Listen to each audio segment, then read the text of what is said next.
So here we have a pair of Air Jordan 1 Retro Low Barons. These released on the 12th of July as far as I remember, and were basically on the Sneakers app, and they're still sort of sitting here now in the UK and EU. But the colourway is obviously clean. And the Jordan 1 was originally released in 1985, so it's an old shoe by today's standards, and before that it was used for basketball training, so these kind of, I suppose, superseded sort of, I suppose, the basketball trainers of the time, such as the Converse trainers, the All-Star trainers, and then also things like the Air Force One. And these were originally designed by Peter Moore. So with the details, it comes in a wolf grey, white and black colourway, so simple colourway, and it's one of those ones where you can't really go wrong with this particular trainer. And it has a polyurethane cupsole, and this midsole literally is very, very solid on feet. And this has an air unit in there. I assume it's not too large. I've never ever seen an air unit in this. Obviously it's not visible either, but it's very, I suppose, minimal in terms of the cushioning that you'd feel.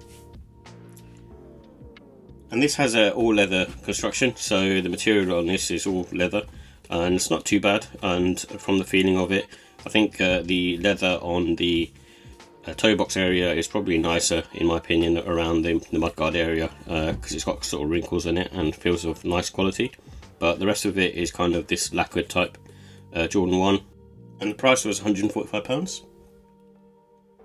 So with the comfort and sizing, like any other Jordan 1, these are on the firm side. I'd say like medium to firm, because the insole that's in here, even though it's not great, it provides a little bit of softness and cushioning. This one I think is slightly more thicker than normal, in my opinion, and you know, it's nice that it's a black insole as well. And overall, you know, the comfort level on this is not going to be too amazing, but if you just want a neutral pair of shoes, and you know, you want to, you know, have sort of something slightly firmer on feet, these are, you know, nice to sort of go to for everyday wear anyway. And there isn't much support around the arch on these. They're sort of a very sort of flat shoe. It's only the insole that's sort of contoured around for your arch, but other than that, it's very flat, as you can sort of see. And the wearing time for these, I think probably like 4 to 8 hours. I usually find the lows have slightly sort of softer leather than the highs, and also because you don't have the ankle collar, they kind of wear in slightly quicker. I think the only tension you'd have is sort of mainly in this sort of forefoot area, especially if you've got like a really wide foot. I seem to be okay, especially when I go up half a size, it's fine. And that sort of lends me to the sizing itself. I think most people will go true to size. Only if you have a really wide foot would I consider going up half a size, but true to size works pretty much for everyone.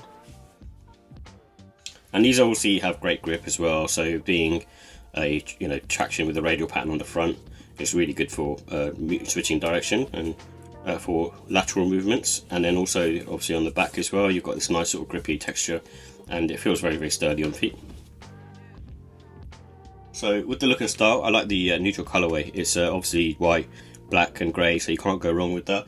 But with this one, because of the toe box and the medial lateral side being in this white panel, it just sets it off quite nicely, which kind of reminds me of the Chicago colour blocking. So this is pretty much the Chicago colour blocking, but switched out grey with the reds. And it's a good one for spring, summertime. You know, these are perfect sneakers, especially if you're going out more sort of formal type wear. Then this is a good one to have sort of for the evening, especially in the sort of summer evenings. But obviously a good sneaker for springtime, because it'll keep protected from the elements, especially sort of in the wet.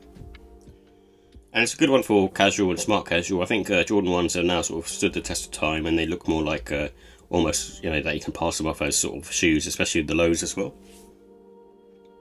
And it comes with the black laces in there, but there's also a pair of grey laces, but there's no reason why you couldn't put in a sail or black or white pair, just to go with the overall look of the sneaker.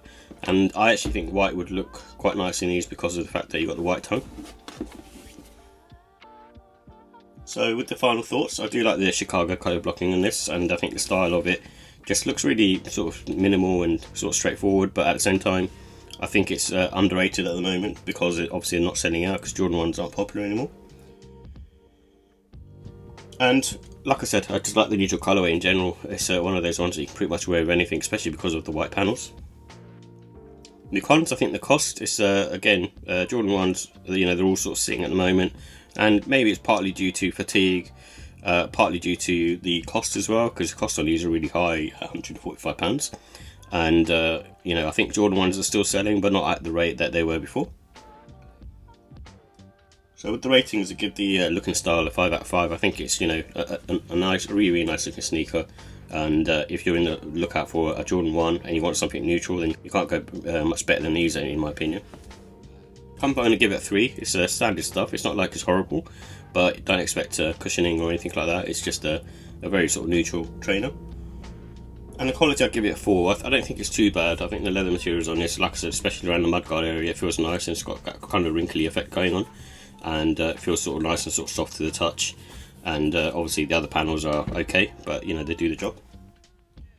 And the pricing, I'm going to give that a 3. I'm just going to be a bit harsher with prices for Jordan 1s now, because I feel that £145 is asking probably too much money, in my opinion. But overall, it's still a solid sneaker. You know, I'd give it a 4 out of 5. I think it's one of those ones where, because it's just a simple colourway, there's nothing special going on. It's not like a major collab or anything like that. It's just taking on that overall sort of Barons, you know, colourway from baseball, so the team that Michael Jordan played for, and just using that colour palette. So you know, it's nice, and it does the job. Definitely worth getting if you're sort of, especially like the Chicago colour blocking.